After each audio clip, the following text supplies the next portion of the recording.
So జనరల్‌గా ఏంటంటే booklets miss అయినాయి అనుకోండి. సో రిజల్ట్స్ డిక్లేర్ చేస్తారా? చెయ్యరా? ఎందుకంటే కొన్ని ఏంటంటే రిజల్ట్స్ వచ్చిన తర్వాత ఆహ్, అప్పుడు తెలుస్తది మీ కాలేజ్ ఎగ్జామ్స్ ఎళ్ళి వాళ్ళు మీకు ఇన్ఫర్మేషన్ ఇవ్వడం వల్ల. అప్పటి వరకు తెలీదు. కొన్ని ఏంటంటే రిజల్ట్స్ రాకముందే బయటికి తెలిసిపోద్ది. అది న్యూస్ పేపర్ అయినా గానివ్వండి, ఏదైనా గానివ్వండి. మరి ఇట్లాంటి సందర్భాల్లో బుక్లెట్స్ మిస్ అయినప్పుడు ఎగ్జామ్ కండక్ట్ చేస్తారా? వాళ్ళు ఏవైతే బుక్లెట్స్ మిస్ అయినాయో మరి ఏం చేస్తారు?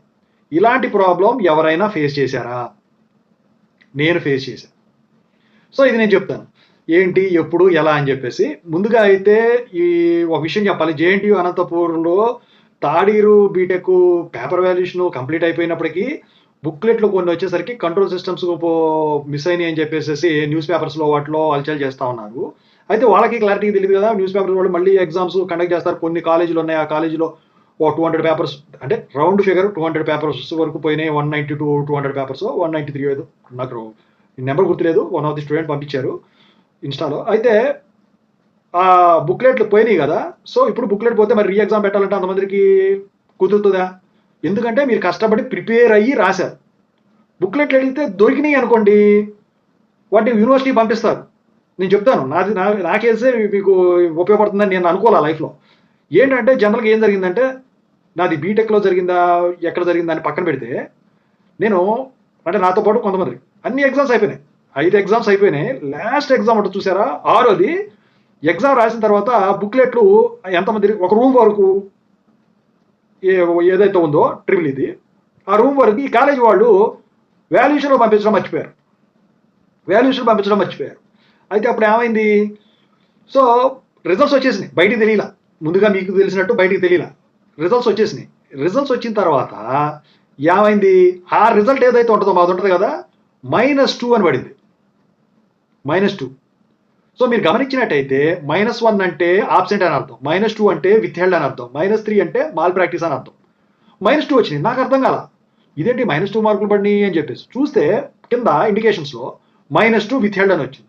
ఆ తర్వాత కనుక్కుంటే మీరు ఫెయిల్ అయ్యారు అనుకుని భయపడిపోయాం. చూస్తే బుక్లెట్ పేపర్ వాల్యుయేషన్‌కి ఎళ్ళలేదని చెప్పేసేసి వాళ్ళు చెప్పడం జరిగింది. వెతికి దాన్ని పంపించారు. పంపించిన తర్వాత దాన్ని కరెక్షన్ చేసి మాకు మార్కులు మెమో ఉంటది చూసారా? ఇప్పుడు రిజల్ట్స్ వచ్చేసినాయి కదా! మళ్ళీ రిజల్ట్స్ వెబ్‌సైట్ పెట్టడం ఉండదు. మీకు మెమో వస్తది చూసారా? Individual memo. ఆ మెమోలో ఆ ఇండివిడ్యువల్ మెమో పంపించేటప్పుడు ఇది ఏదైతే విత్‌హెల్డ్‌లోకెళ్ళిందో దాని మార్కులు యాడ్ చేసి పంపిస్తారు.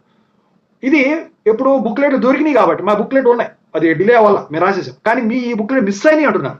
మిస్ అవ్వ ప్రసక్తి లేదు. దారిలో ఏమన్నా పోతే తప్ప ఎక్కడన్నా అయి జరగవు, దొరుకుతాయి. కాదంటలేదు. 100% మీ పేపర్ బుక్లెట్స్ వాల్యుయేషన్ జరుగుతది. అయితే ఒకవేళ మీరు అనుకున్నట్టు న్యూస్ పేపర్‌లో ఇచ్చినట్టు బుక్లెట్లు మిస్ అయిపోయి దొరకలేదు అనుకోండి. ఆ 190యో ఏదో 193యో అప్పుడు పరిస్థితి ఏంటి అంటే జనరల్‌గా జరిగేది ఏంటంటే మాక్సిమం నాకు తెలిసి ఎగ్జామ్ ఉండదండి. అది ఇష్యూ అవుతది. జనరల్‌గా మీకు అసలంటే జనరల్‌గా కంపెనీస్‌లో పవర్ బిఐ అని ఒకటి ఉంటది సాఫ్ట్‌వేర్. సో దాంట్లో ఒక డేటా ఉంటది. డేటా ఉన్నప్పుడు ఏం చేస్తారు? మిస్సింగ్ వాల్యూస్ ఉంటాయి కదా! కొన్ని ఖాళీ ఇప్పుడు కంపెనీ వాడు ఏం చేస్తాడంటే ఇప్పుడు మీ మార్క్సే తీసుకోండి. మీ మార్క్స్ ఇస్తారు. ఒక ఎక్సెల్ షీట్‌లో వేసేసో, సీఎస్ ఫైల్‌లో వేసి ఇచ్చేస్తారు. ఇచ్చేసినప్పుడు కొన్ని మిస్సింగ్ వాల్యూస్ ఉంటాయి. ఆ మిస్సింగ్ వాల్యూస్‌ని ఏం చేయాలి అంటే సో దానివల్ల ఎఫెక్ట్ లేదు. ఖచ్చితంగా పాస్ చేయాలి. ఫెయిల్ చేసే పని లేదు. ఫెయిల్ చేస్తే ప్రాబ్లమ్ అవుద్ది. ఎందుకంటే బుక్లెట్ పోయినాయి కాబట్టి. అప్పుడు ఆ మార్క్స్ మొత్తం ఉంటాయి కదా! ఆ సబ్జెక్ట్ వరకు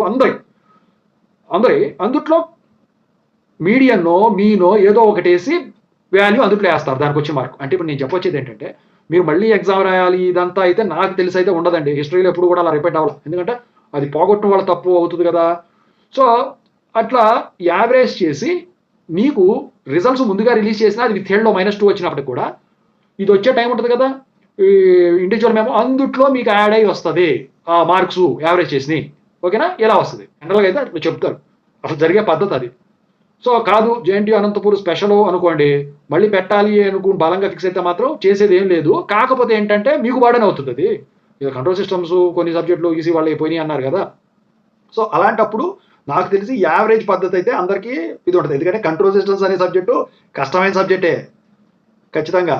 సో అది ఎవడో గూడా అబ్జెక్షన్ పెట్టడు. ఎలా చేసినా గూడా మీడియాను, మీను ఇయన్నీ ఏదేసినా గూడా.